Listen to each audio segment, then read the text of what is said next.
সুপ্রিয় দর্শক, আপনারা দেখছেন এসপিএন বাংলা টিভি। দেখুন ও সাবস্ক্রাইব করুন এসপিএন বাংলা টিভি, দেশ ও মানুষের কথা বলে।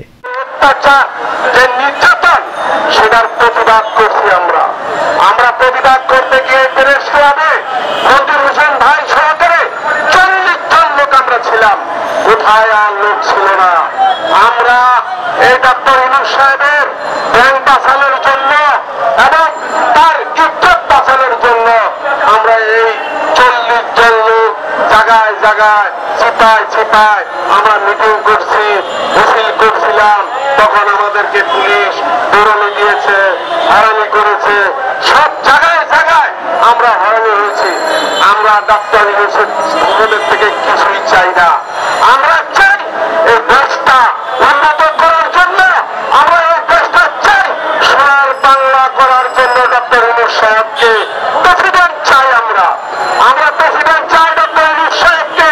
তার বয়স 85 বছর বয়স, তাকে আল্লাহ তাদের সুস্থ করুক।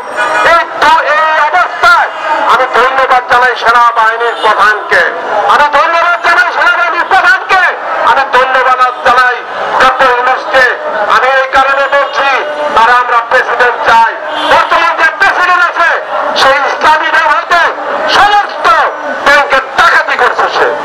ইসলামী ব্যবহারতে সকল ব্যাংকের ডাকাচ্ছে। সে রাষ্ট্রপতি হওয়ার যোগ্যতা নাই। সে রাষ্ট্রপতি হলে আমাদের দেশে ডক্টর ইউনূস সাহেব। যদি আমরা চাই ডক্টর ইউনূস সাহেবের রাষ্ট্রপতি হওয়ার জন্য, এই মর্মে আমি আমার বক্তব্য শেষ করছি। খুদা হাফেজ। বাংলা।